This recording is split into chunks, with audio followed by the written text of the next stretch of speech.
Isaiah Reeves was 39 years old, and until that Tuesday night, he thought the worst part of his divorce was already behind him. 8 years of Force Recon Marine. Now he ran a quiet, tactical training business, the kind of soft-spoken man people mistook for harmless. His wife Adrienne had grown cold, evasive, caught in a lie she never bothered to hide well. He'd filed the papers. He thought that was the end of it. That night, he pulled into the storage lot to grab gear for a morning job, and 3 men stepped out of the dark to surround him.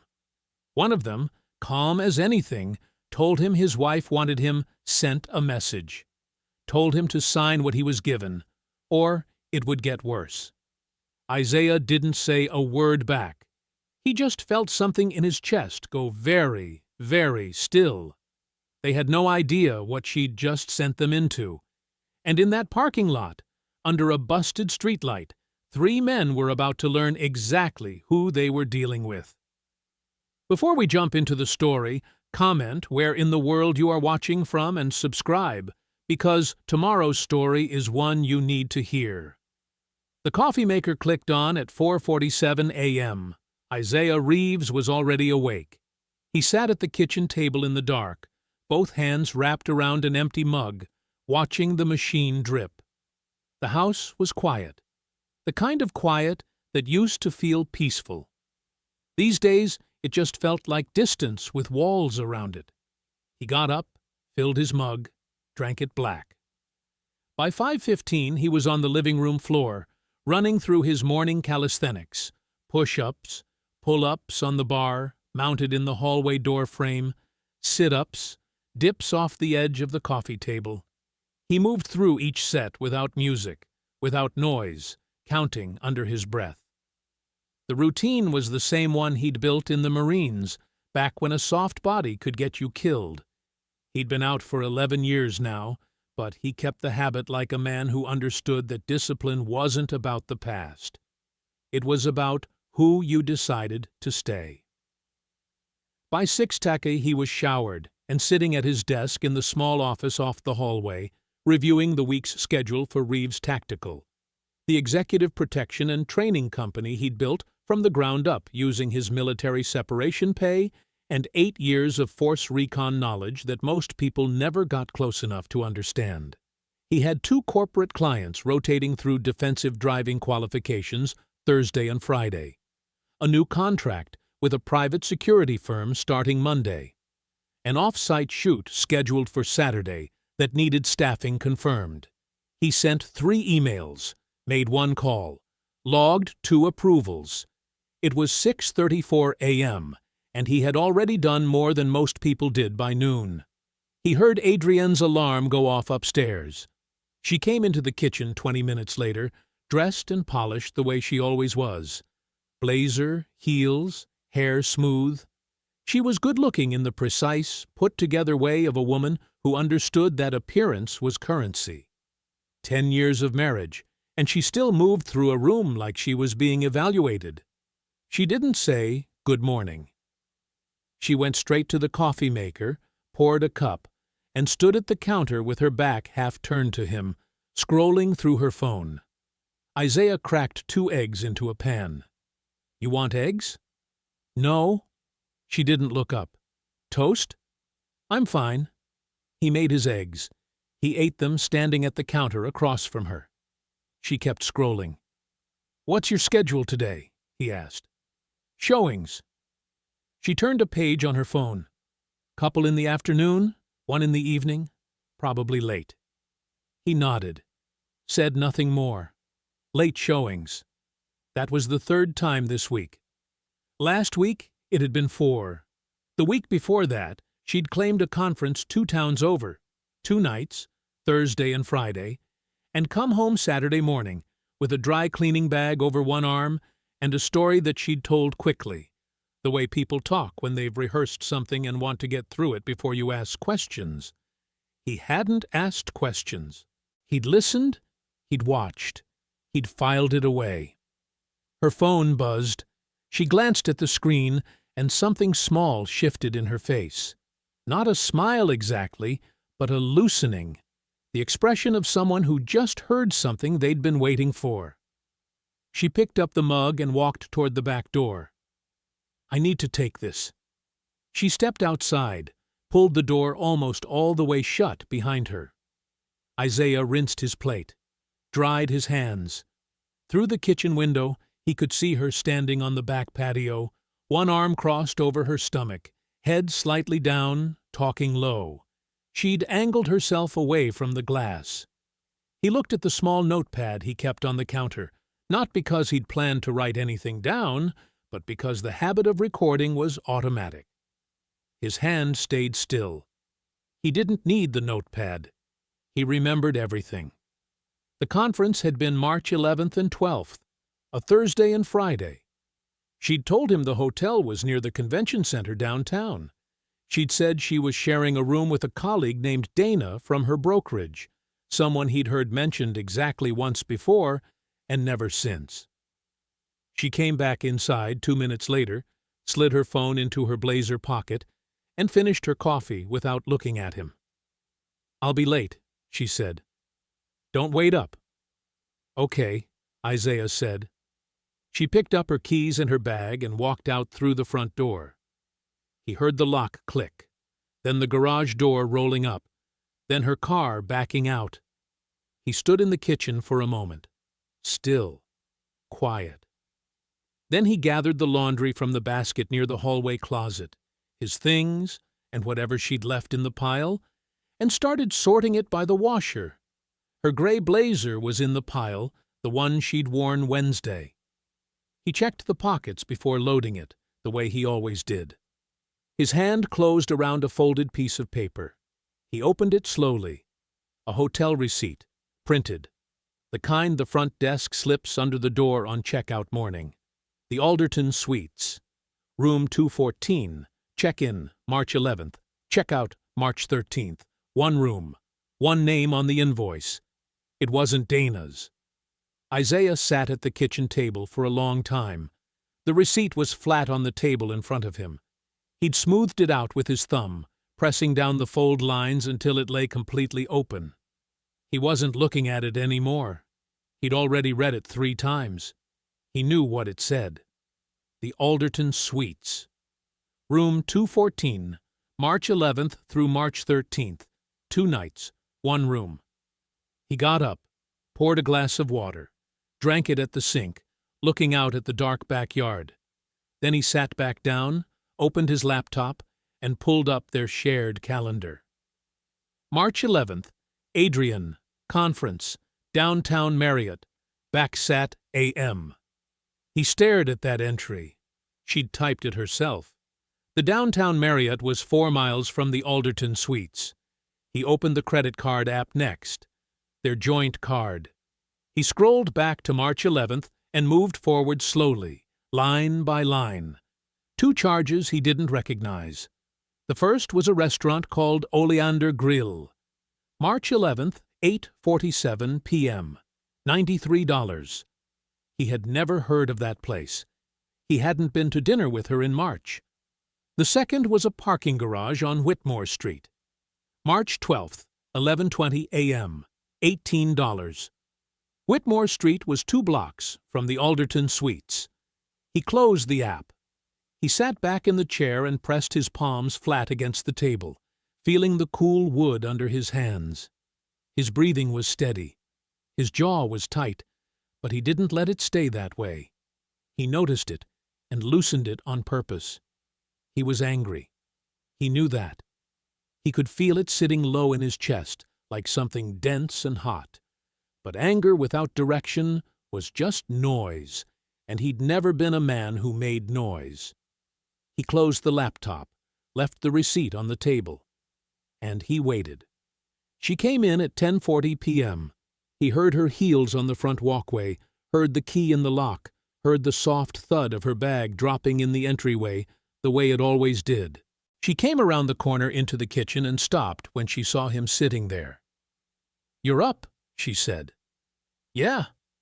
He nodded at the receipt on the table. "Found that in your blazer." She looked at it. Something moved behind her eyes, quick, calculating. Not shock, not the look of someone blindsided, more like the look of someone running through options. She pulled out a chair and sat down. She didn't reach for the receipt. "Okay," she said. "March 11th, Isaiah said. "You told me you were at the Marriott with Dana." "I told you I was at a conference." "You told me the hotel was near the convention center, the Marriott, downtown." He kept his voice level. "The Alderton is not near the convention center." She exhaled through her nose. "Isaiah, who was in that room with you?" She looked at him then, and he expected something. Tears, maybe. Some version of remorse. Instead, her chin came up slightly, and her expression sharpened. "You're doing that thing you always do," she said. "That interrogation thing, like I'm asking you a question. And I'm tired." She crossed her arms. "I've been working all day.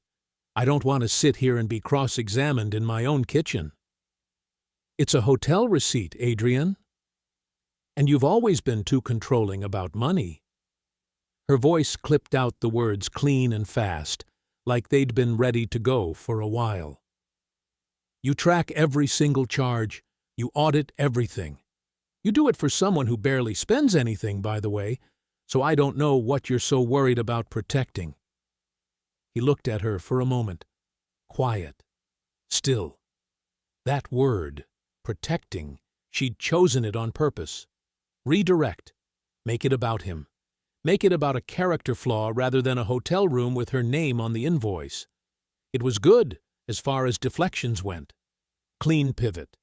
No admission, no denial, just a counter-offense designed to put him on the defensive. But he hadn't been in the Marines for 8 years without learning the difference between someone who was guilty and sorry and someone who was guilty and angry that they'd been found out. She wasn't embarrassed. She was annoyed. "The marriage is over," he said. The room went still. She stared at him. Her arms were still crossed. The annoyance in her face didn't collapse into sadness. It hardened. Her eyes narrowed just slightly, and she sat up straighter, like something had just shifted from inconvenient to serious. "You have no idea," she said slowly, "what you're about to lose." He looked at her for one long second. Then he nodded once, stood up from the table, and walked down the hallway toward the guest room. Patricia Yates kept her office on the 4th floor of a building downtown, clean and spare, with a conference table that always had a legal pad and a pen at every seat. She was already reviewing notes when Isaiah arrived at 8 the next morning. Firm handshake. No small talk. "Tell me where you are," she said. "I want to file," Isaiah said. "Everything by the book. Everything documented." Patricia uncapped her pen. "Then let's start from the beginning." 2 weeks passed. The house felt different now. Not louder, not more tense, just hollowed out. Like a place going through the motions of being lived in. Adrienne had moved her things into the second guest room at the end of the hall. Isaiah stayed in the master. They passed each other in the kitchen some mornings without speaking. She dressed for work and left. He made coffee and reviewed his client files. It was almost orderly, the way the end of 10 years looked. He didn't dwell on it. There was no use in that. He had work, and work kept him steady. The training company had 2 new corporate contracts lined up, and a former Secret Service agent who wanted to come on part-time as an instructor. Good problems to focus on. By 9:30 on a Tuesday night, the house was quiet, and Adrienne's car was gone. Isaiah grabbed his keys off the counter and headed out. He had a client job in the morning. Close protection detail for an executive visiting from out of state. And his good tactical vest was in the storage unit across town, along with a locked case of communication equipment he'd need for the briefing. He'd meant to grab it over the weekend. He hadn't gotten to it. The drive took 20 minutes. light traffic, cool air coming through the window.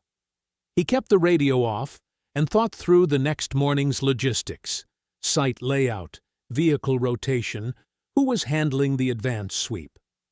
The storage facility sat off Industrial Parkway, sandwiched between a trucking depot and a chain-link lot full of construction equipment. It was one of those places built for function and nothing else. Rows of orange roll-up doors under fluorescent lights, mounted high on concrete posts, half of them flickering. The light they threw thin and yellowish. The kind of place that was always quieter at night than it should be. He punched in his code at the gate. It rolled open. He drove down to row 7, parked, and got out. The night air smelled like oil and rain-damp concrete. His footsteps were quiet on the asphalt as he walked up to his unit and crouched to fit the key into the padlock. He heard them before he saw them. 3 sets of footsteps, not rushed, deliberate, spread apart. He didn't stand up fast. He stood up slowly and turned around.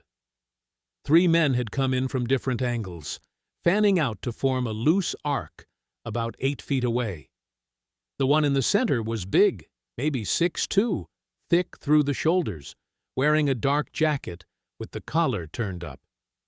He had a relaxed look on his face, which was the look of someone who'd done this before and expected it to go a certain way. "Isaiah Reeves," the man in the center said. Not a question. Isaiah looked at all 3, reading distances, footing, what their hands were doing. "Your wife wants us to send you a message," the man said. He had an easy confidence in his voice, like he was doing Isaiah a favor by explaining this before things got physical. "Sign whatever settlement she puts in front of you. Don't make this complicated." He paused. "Or this gets worse." Isaiah said nothing. The man on the left moved first. What happened next took 53 seconds. Isaiah had trained for close-quarters situations in places a lot darker and a lot tighter than a storage lot. The Marine Corps had spent years teaching him that real violence is not dramatic. It is efficient. You don't fight to look dangerous. You fight to stop the threat, in as few moves as possible, with whatever is in reach. The man on the left got a forearm across his throat before he finished closing the distance, and he went down hard against the asphalt. The third man, coming from the right, caught an elbow to the jaw as he reached for Isaiah's jacket, and he stumbled back into the concrete block wall and slid down it. The man in the center, the talker, threw a punch that Isaiah slipped inside of. He got him down and face first onto the asphalt, with a knee between his shoulder blades and one wrist locked up behind his back. "Don't," Isaiah said quietly. Just that. The man stopped moving. The other 2 were down, one out cold, one sitting against the wall, holding his face, not getting up. Isaiah reached into his back pocket with his free hand and pulled out his phone.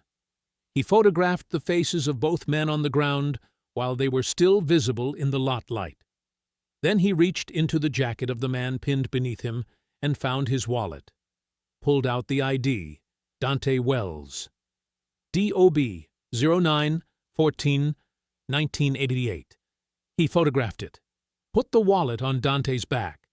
Then he pressed his tongue to the inside of his lip and tasted blood. Somewhere in the first 2 seconds, someone had caught him. He hadn't noticed it until now. He looked at his reflection in the dark screen of his phone for a moment. Small cut. He'd had worse shaving. He dialed 911. "This is Isaiah Reeves," he said when the dispatcher picked up. "I'm at Pinnacle Storage on Industrial Parkway. 3 men attacked me. All 3 are on the ground. I need police and probably an ambulance." He kept Dante's wrist locked while he waited. 2 patrol units arrived within 6 minutes. The first officer out of the car stopped walking when he saw the scene. Dante still pinned and not resisting. The second man sitting propped against the wall staring at nothing. the third still flat on the asphalt, and Isaiah standing calmly to the side, cut lip, hands visible, phone in his hand. The officer looked at Isaiah, looked at the three men, looked back at Isaiah. "You called this in?" he said. "Yes, sir." Isaiah handed over his ID. "I have photographs of all three. The one on the ground in the middle had ID on him. Dante Wells."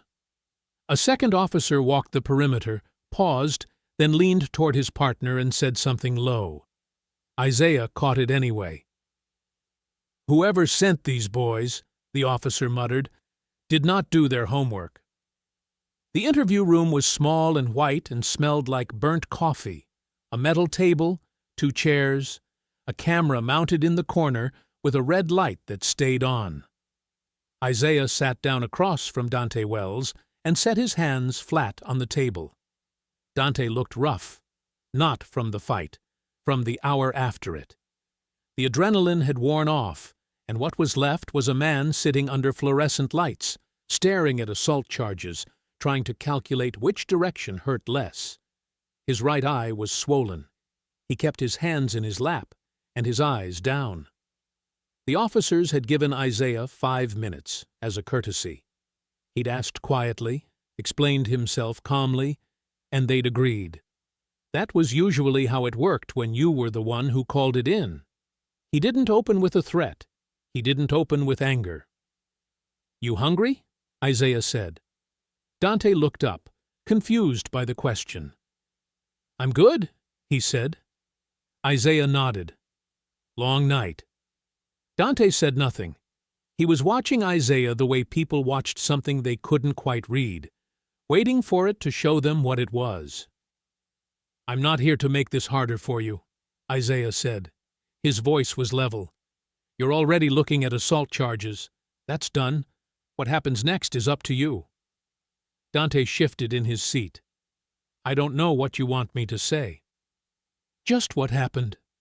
Isaiah looked at him calmly. "How did this job come to you?" A pause. Dante worked his jaw.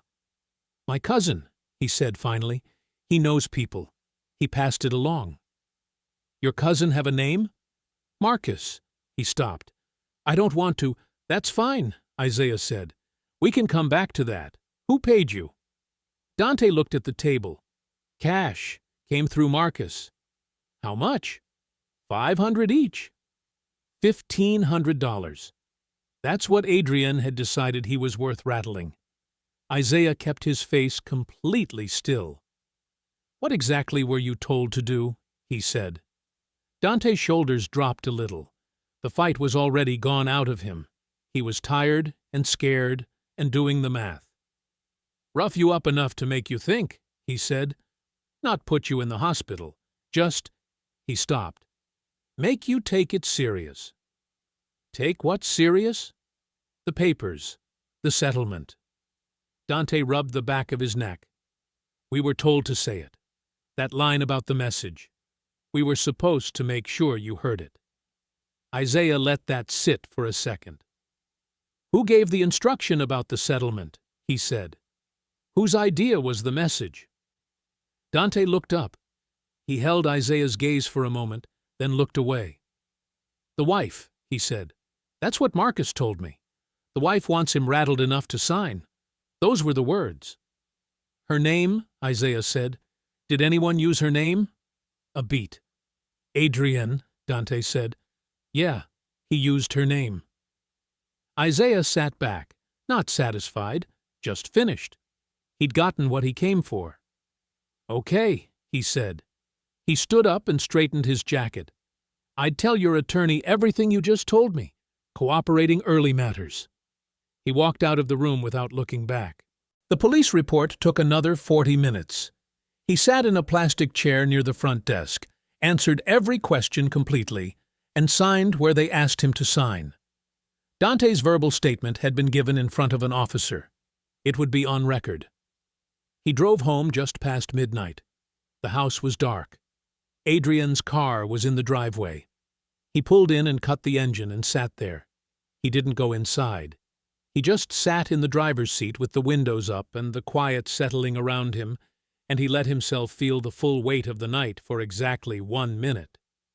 Then he picked up his phone. Yolanda answered on the second ring, even at that hour, because that was who his sister was. "Hey," she said, "what's wrong?" "I need a favor," he said. "A real one. I need you to look at every account tied to my name. Joint accounts, savings, the business line, everything. Quiet and thorough." A pause. He could hear her processing it. "How bad?" she said. "I don't know yet," he said. "That's what I need you to find out." "Okay," she said. No drama, no questions he couldn't answer yet. Just okay. "I'll start tomorrow." He thanked her and hung up. The second call was to Patricia Yates. He got her voicemail, which he expected at midnight. "Patricia, it's Isaiah Reeves. I need to move on full financial discovery as fast as the process allows. I want everything documented before Adrian knows what I'm looking for." He paused. "Call me in the morning." He set the phone down on the passenger seat. Through the windshield, the house sat still and dark and ordinary-looking. The same shutters, the same porch light he kept meaning to replace. 10 years of mornings and dinners and silences inside those walls. He wasn't angry. That surprised him a little. He checked for it the way you'd check a wound, pressing gently to see if it still hurt. And what he found wasn't rage. It was clarity. He knew what she'd done. He knew her name was on record. And now he was going to find out everything else. He sat there a while longer, steady, patient, waiting for nothing, just thinking. Then he reached for the door handle and went inside. The training facility smelled like rubber mats and machine oil. Isaiah ran it out of a converted warehouse on the east side of the city. A long, low building with high ceilings and good lighting and a parking lot he kept clean. There were no signs out front.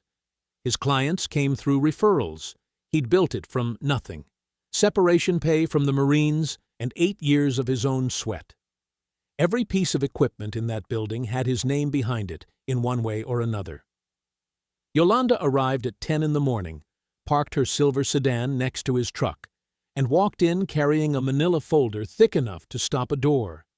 She was 2 years older than him, sharp-faced and serious, dressed like she'd already been at a desk for 3 hours. She probably had been. "Coffee?" he said. "Already had 4. She set the folder on the folding table he kept near the front office and pulled out the chair across from it. "Sit down." He sat. She opened the folder. She didn't ease into it. That wasn't how Yolanda worked. "Okay," she said, spreading papers across the table in a flat, organized row. "Over the past 13 months, money has been leaving your joint checking account and your joint savings account in transfers of between $2,000 and $8,000.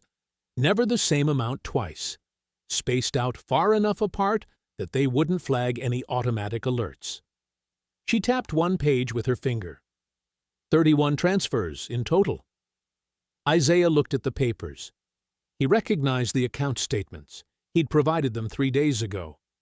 But seeing the transfers laid out in a single row like that, one after another, was different from knowing they existed. "How much total?" he said. $84,600. She said it flat, like a fact. "Give or take." The room was quiet. Outside, a car passed on the street. He didn't react. He kept his eyes on the papers and processed it the same way he'd processed the parking lot. Calmly, methodically, as if he were cataloging a threat. "Where did it go?" he said. Yolanda pulled out a second set of documents. "A real estate investment LLC registered in this state about 14 months ago." She slid one page toward him. "Adrian is listed as a co-owner."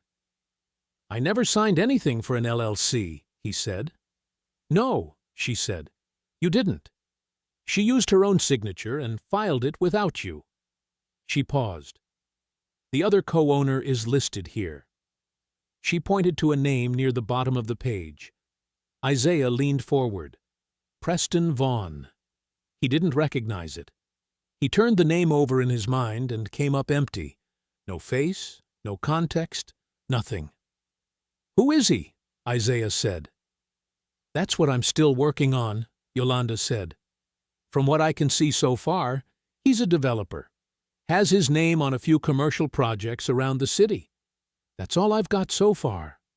She looked at him steadily. "But the LLC was set up a month before the transfers started. That's not a coincidence." Isaiah sat back. He looked at the row of papers again. 13 months of quiet, careful movement, spaced out so it wouldn't draw attention.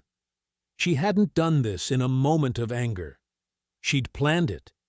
She'd been planning it while they were still eating dinner together, still sleeping in the same house.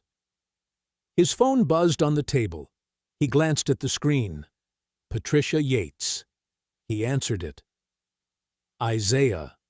Her voice was crisp and even. "I wanted to update you before the day got away from me.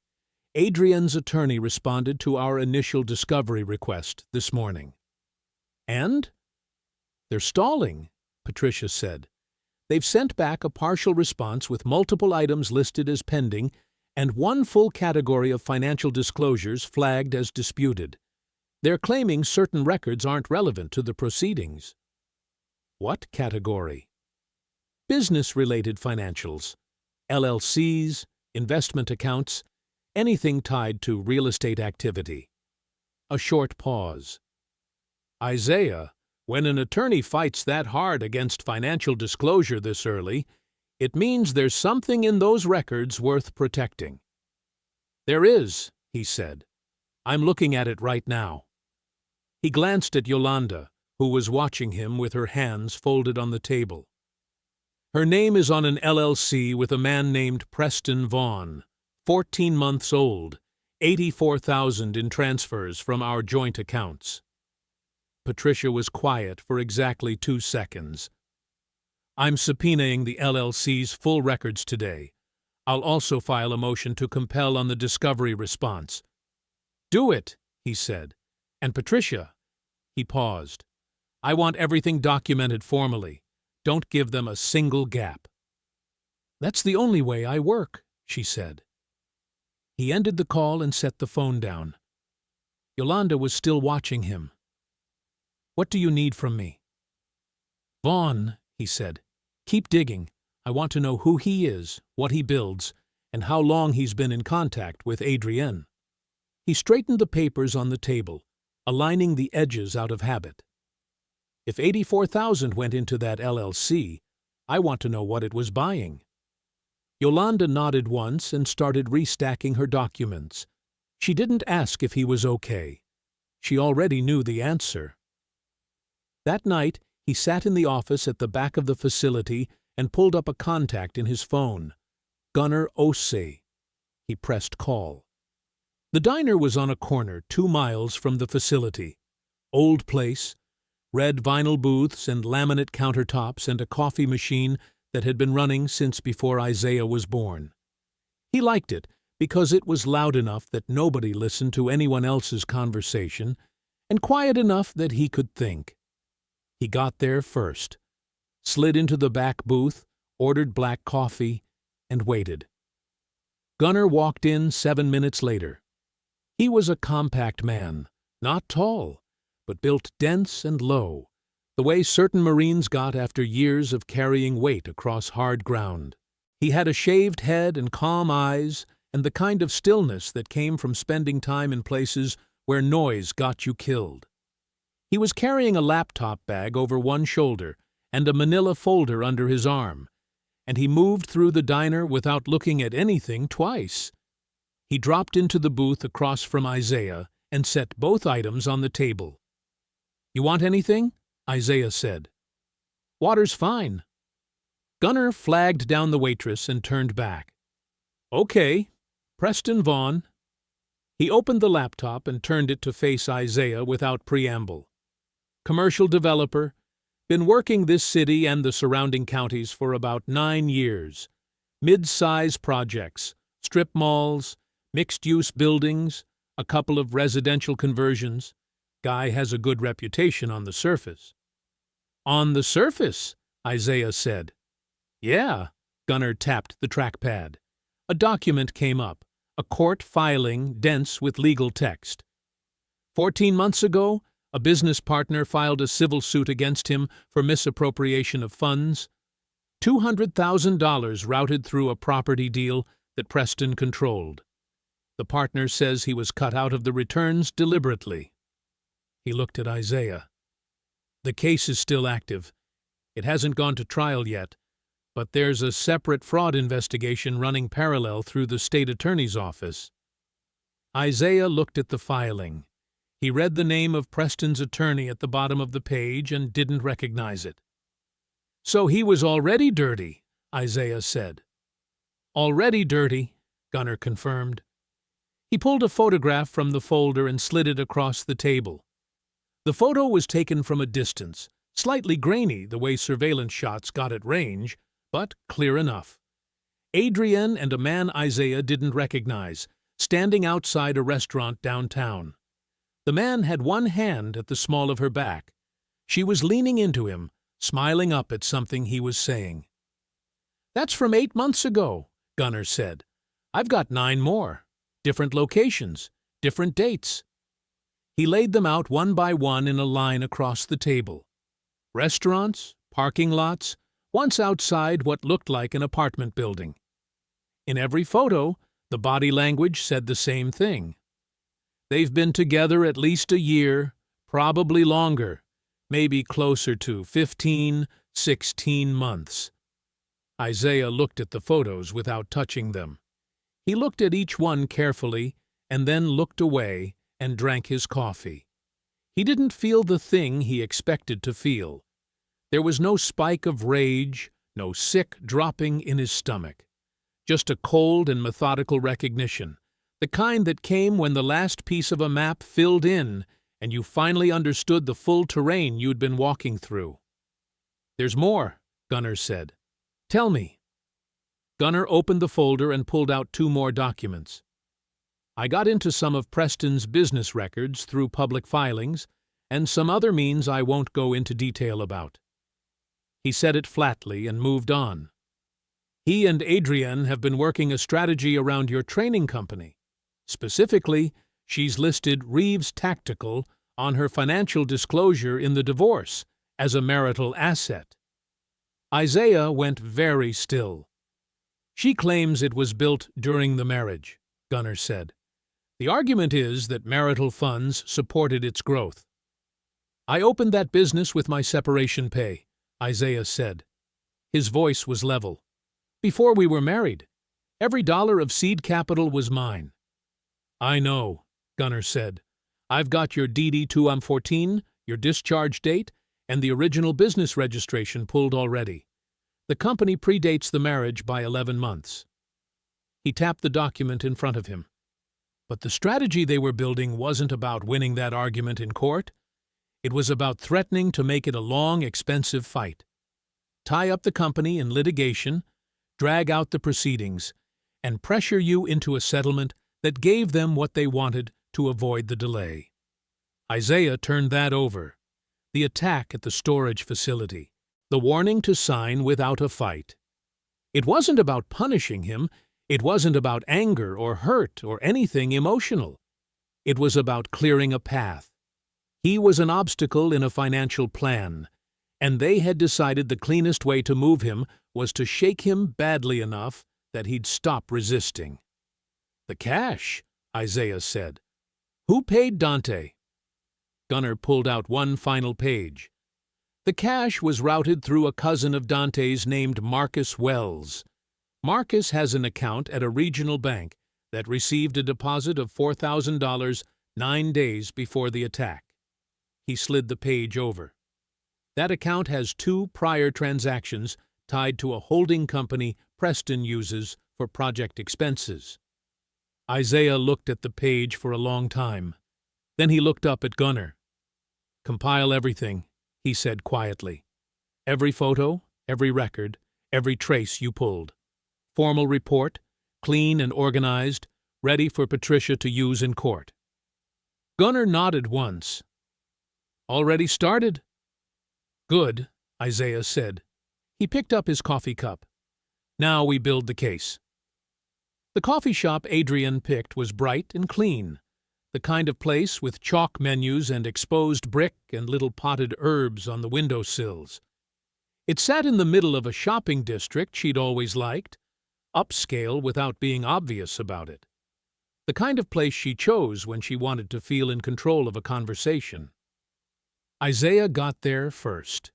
He ordered drip coffee, took a table by the window, and sat with both hands wrapped around the cup. She walked in 6 minutes late. She was dressed well. Not aggressively, not like she was trying to impress. More like she'd calibrated it carefully. Soft colors, understated jewelry, hair down. She looked composed and a little tired, which he recognized immediately as a performance. He'd watched her get dressed for showings before. He knew the difference between how she looked when she was running late and how she looked when she'd taken her time with the effect. She spotted him, offered a small, careful smile, and came to the table. "Thanks for coming," she said, sitting down. She set her bag on the chair beside her and flagged down a server without looking at the menu. "Oat latte, please. Medium." Then she turned back to Isaiah like they were resuming something gentle and mutual. "You look tired." "Long week," he said.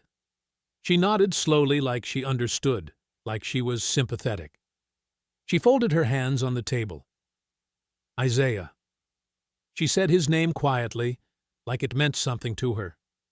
"I know things between us have been hard. I know we're not going to fix that. But I've been thinking a lot, and I don't want this to turn into a war. I really don't." She paused. "Let it sit. I think we can make this simple if we both want to." "What does simple look like?" he said. "It looks like you signing the settlement my attorney put together instead of dragging this into court for the next year and a half." She smiled, small, careful, friendly. "It's a fair offer, Isaiah.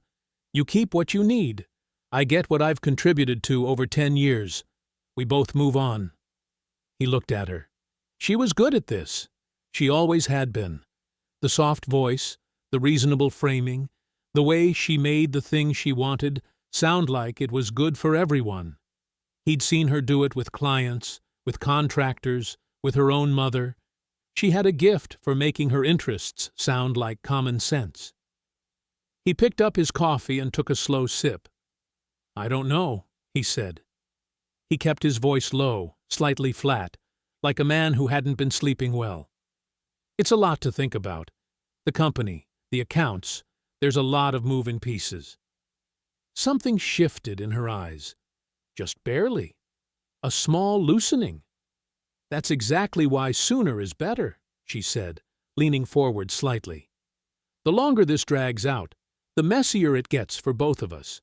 You've got a business to run. You don't want lawyers picking through everything for months. Neither do I." She opened her hands on the table. "Let's just be done with it." "Maybe," he said. "I'd need to look at the terms again." "Of course." She nodded, generous and easy about it, like she was doing him a favor. "Take a few days. Talk to your attorney. I want you to know I'm not trying to make this ugly." He said nothing. Just nodded once, slowly, like a man turning something over. Her latte arrived. She curled both hands around it and sat back, and he could see the slight easing in her shoulders, the way her jaw unclenched by a fraction. She thought she was reading him correctly. She thought the tired voice and the flat eyes were the receipts of a rattled man, someone who'd gotten a message and felt it. She stayed another 20 minutes. They talked about nothing, logistics of the house listing, a mutual acquaintance she mentioned in passing, the weather. Small, careful conversation designed to keep the mood warm and the pressure quiet. When she left, she touched his forearm briefly at the door. "I'll have my attorney reach out to yours this week," she said. "Sure," he said. He watched her walk to her car. She moved with her chin up, steps easy. the way people moved when they believed the game was already won. He sat back down, finished his coffee, didn't hurry. 2 days later, Isaiah sat across from Patricia Yates in her office. It was a narrow room with floor-to-ceiling bookshelves and a desk that was always covered in organized stacks. Patricia herself was composed the way structural steel was composed, quietly, completely, without needing to show off about it. She had reading glasses pushed up on her head and a legal pad in front of her filled with notations in small, precise handwriting. She set down her pen and looked at him. "Everything is ready," she said. "The countersuit covers the assault for hire, the LLC transfers, Dante's signed statement, and Gunner's documentation connecting the payment to Preston." She tapped the edge of the legal pad. "We've confirmed that Adrian and Preston are closing a commercial property deal next Friday. Their financing depends on a clean financial picture. We file Thursday morning." She looked at him steadily. "Mediation is set for 3 weeks out," she said. "They'll receive the date the same day they receive the filing. Neither of them will see it as anything but routine until they open the documents." The mediation suite was on the 4th floor of a downtown office building, neutral ground as these things were meant to be. Beige walls, a long conference table with 8 chairs, a window that looked out over a parking structure. The kind of room designed to feel like nothing. Adrian arrived with her attorney, a man named Gerald Holt, who carried himself with the practiced ease of someone who'd handled 100 of these. He shook hands at the door, set a leather portfolio on the table, and spoke briefly with the mediator, a woman named Sandra Chu, gray-haired and precise, about timing. Adrian sat down and smoothed her blazer. She was dressed the way she'd dressed for the coffee shop, calibrated, soft colors, in control. Preston was not in the room. He was down the hall, waiting in a smaller conference space, available if needed because his name appeared on the LLC documentation, and he held a financial stake in several contested assets. That was the explanation his own attorney had offered. His presence here was administrative, routine. Neither of them looked worried. Isaiah came in with Patricia. He sat down, folded his hands on the table, and said nothing. Patricia didn't waste time. She opened a presentation folder and set 2 copies in front of the mediator and 1 in front of Gerald Holt. She kept her voice level, professional, and moved through the materials the way a surgeon moved. Deliberate, no wasted motion. "We're going to start with the financial record," she said. "Beginning 14 months ago, the respondent began making systematic transfers from 3 joint accounts into an LLC registered under the name Keystone Property Partners. The transfers were small enough individually to avoid automatic flagging, between $3,000 and $8,000, but consistent. Over 14 months, the total comes to just under $220,000. She slid a single page across to Sandra Chu. "The LLC's co-owner is Preston Vaughn." Gerald Holt looked at the page. Then he looked at Adrian. Adrian didn't move, but the color in her face changed. Patricia kept going. "This is a signed statement from Dante Wells, taken voluntarily at the precinct following his arrest on assault charges." She placed it on the table. "Mr. Wells confirms he was hired to confront and physically attack Mr. Reeves. He states that the instruction was to, quote, rattle him enough to sign whatever was put in front of him. He names the respondent as the person who wanted the message delivered. He also confirms that the payment, cash, funneled through a cousin, originated from a source his contact identified as Preston Vaughn." She set down the phone records next. "These are call logs and payment traces compiled by a licensed private investigator. They document direct contact between Preston Vaughn and the individual who connected Dante Wells to the job in the 10 days before the attack." Sandra Chu had stopped writing. She was reading. Gerald Holt's jaw was tight. "Finally," Patricia said, setting down the last document with the same quiet precision she'd used for everything else. "This is the police report filed the night of the attack. Mr. Reeves called it in himself. All 3 men were on scene and subdued when officers arrived." The room went still. Adrian's eyes moved to Isaiah. Her expression was locked up tight, controlled in the way that things were controlled right before they stopped being controllable. Isaiah looked back at her. He didn't look away. He let the silence stretch exactly 1 breath longer than comfortable, and then he spoke. "I built my company before we were married," he said. His voice was quiet and even. "I used my separation pay from 8 years of service to do it. I came into this marriage with that. You know that." He paused. "Over the last year, you moved $220,000 out of our shared accounts. Money I earned. Money we were both supposed to be responsible for." Another pause, short, deliberate. "And when I filed for divorce instead of signing what you put in front of me, you didn't call a lawyer. You paid someone to put 3 men in a parking lot with instructions to hurt me until I stopped being a problem." He wasn't raising his voice. He didn't need to. "That's what happened," he said. "Not a rough divorce. Not 2 people disagreeing over assets. You treated a legal process like an obstacle, and you hired it away." Adrian opened her mouth, closed it. Preston's attorney appeared in the doorway then, having been pulled from down the hall. Preston stepped in behind him, his face carefully arranged into something that was supposed to look confused. "I'm not sure why I'm being brought in here." "Mr. Vaughn," Patricia said, not turning around, "you can sit down, or you can wait in the hall. But the financial records on this table have your signature on them." Preston looked at the table.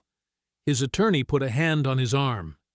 Gerald Holt leaned toward Adrian and said, in a low, urgent voice, "I need to speak with you privately. Right now." Adrian didn't answer him immediately. She was still looking at Isaiah. Her composure had cracked at the edges, not broken but visibly strained, like a surface that had taken weight it wasn't built for.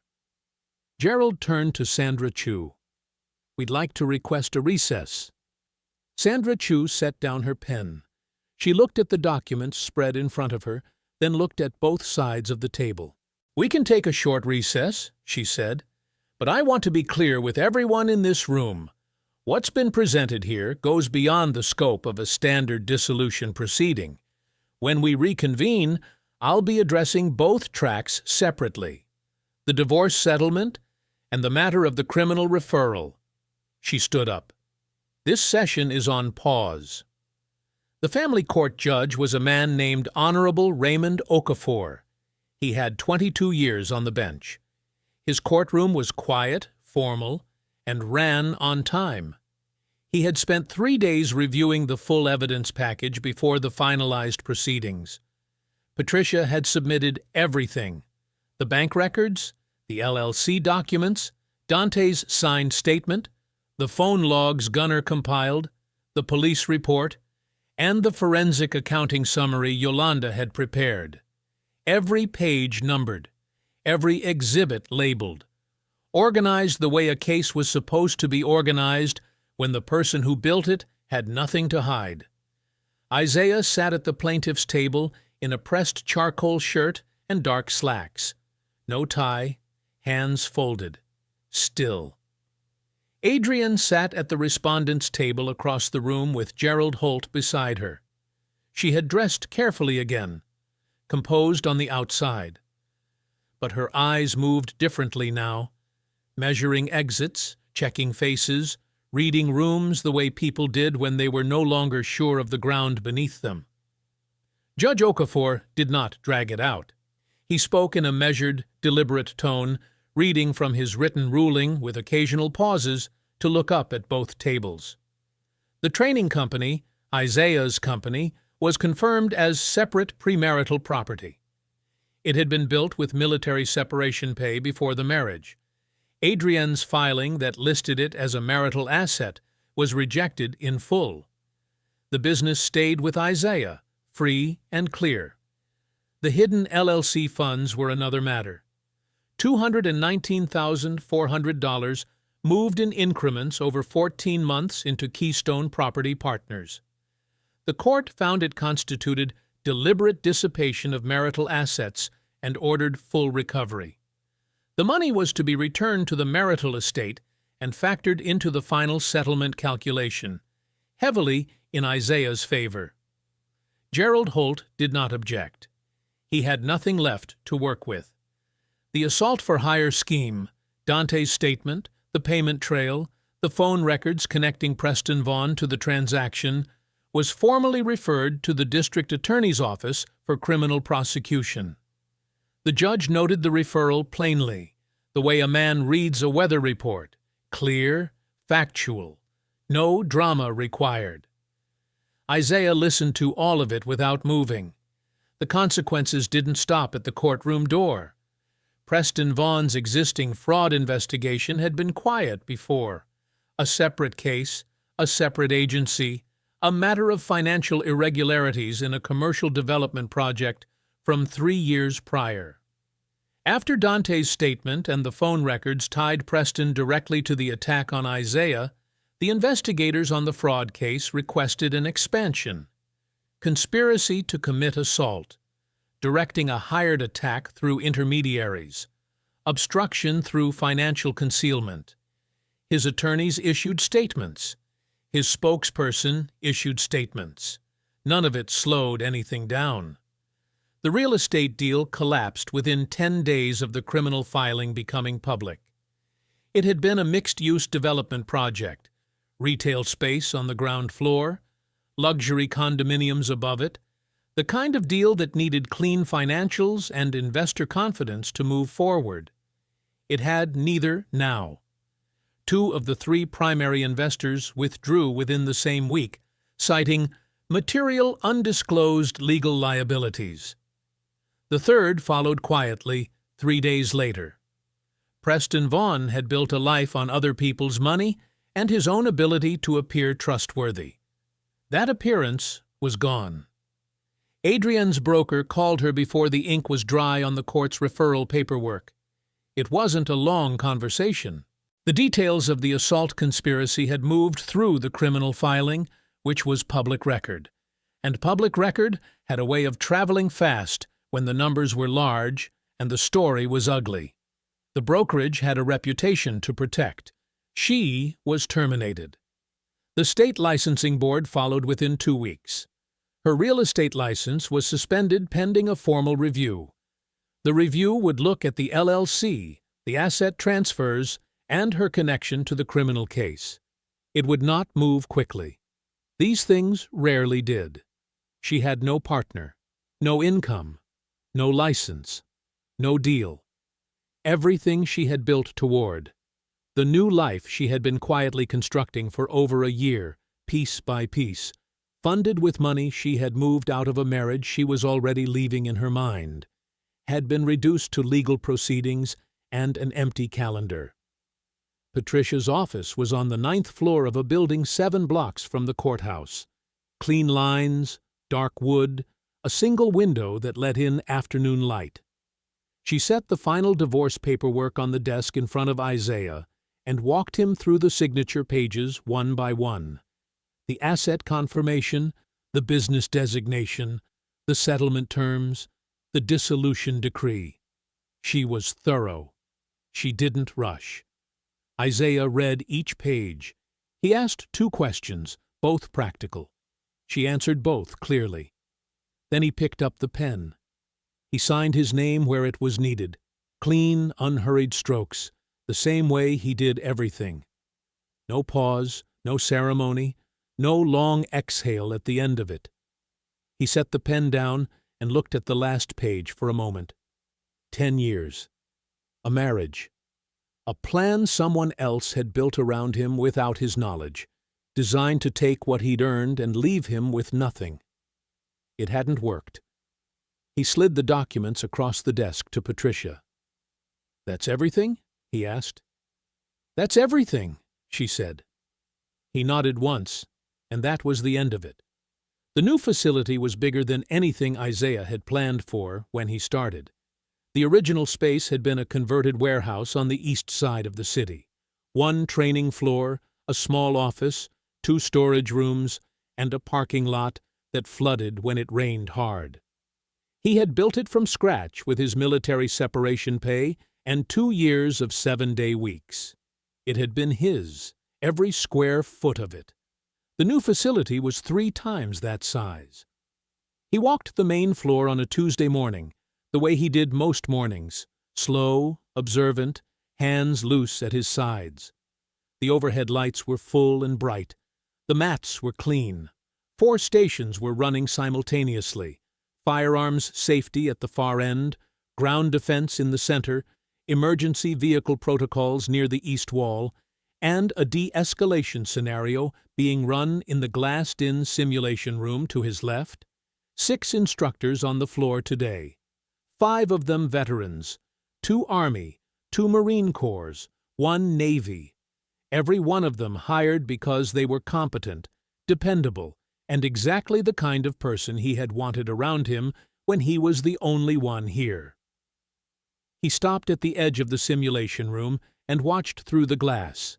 Inside, a group of 8 men and women in civilian clothes were working through a scenario. A corporate security situation, a hostile subject, confined space. Their instructor, a former Army Ranger named Castillo, was walking them through it with the same unhurried patience Isaiah recognized. The kind of patience you earned the hard way. Isaiah watched for a moment, then kept walking. Yolanda's office was at the end of the main hall, second door on the left. The door was open, the way it usually was. She was at her desk, reading glasses on, a spreadsheet pulled up on one monitor and a bank statement on the other. A half-empty mug of coffee sat at the edge of the desk. She had been here since 7:30. She looked up when Isaiah leaned against the door frame. "Q3 projections are up 14%, she said, before he could ask anything. "I wasn't going to ask about Q3, he said. "Yes, you were." He almost smiled. "How's the payroll processing looking?" "That's the same question." He let it go. She turned back to her screen, but there was something easy in the room, comfortable, the way things were between people who had been through something real together and come out the other side still standing. He had asked her to manage the company's books 8 months ago. She had said yes without hesitating and negotiated her rate on the spot. He expected nothing less. Down the back stairwell and through the side exit, there was a smaller building connected to the main facility by a covered walkway. The sign on the door read Osei Investigative Group. Gunner had set it up 6 months ago. Former law enforcement contacts, surveillance technology, skip tracing, corporate background work. The kind of firm that needed to be near people who understood risk. The partnership made sense. They shared resources, referred clients to each other, and kept the work clean. Isaiah had walked through Gunner's office 100 times by now. It still felt right every time. The afternoon session was the one he kept for himself. Every Tuesday and Thursday from 2 to 4, Isaiah ran a transition workshop for veterans moving into civilian careers, security work, law enforcement, corporate protection, emergency services. It wasn't a formal class, more of a conversation. He sat across a table from men and women who were good at everything that mattered in a uniform and were now trying to figure out how to translate that into something the civilian world could recognize. He knew exactly what that felt like. Today, there were 7 of them. A young woman who'd done 6 years as a combat medic and was looking at hospital security management. A former infantryman trying to get his protection license. 2 Marines fresh out who weren't sure what they were yet. Isaiah talked. He listened more than he talked. He answered questions plainly, without inflation, without the kind of false encouragement that helped no one. When someone asked him how he'd built the company, he told them the true version, the long version, the one with the setbacks in it. He didn't mention the divorce. He didn't mention the 3 men in the parking lot, or the 14 months of financial theft, or the mediation room where everything came apart for the people who had counted on him breaking. He didn't need to. What he told them was simpler and more true. Discipline outlasts chaos. Patience outlasts urgency. The man who can wait and stay clear-headed will almost always beat the man who can't. They wrote it down. He didn't. He already knew it. He had learned it the only way it really sticks. Adrian's criminal case had concluded 3 months ago. Restitution ordered, probation granted. No prison time, but no clean record either. Her real estate license had not been reinstated. Preston Vaughn's business had collapsed entirely under the weight of the fraud charges. The original investigation and the conspiracy charge from the attack had combined into something his attorneys couldn't contain. He had avoided prison, too, barely, through a negotiated plea. His development projects were in receivership. His name was finished in the industry. Isaiah had learned both outcomes from Patricia in a brief phone call.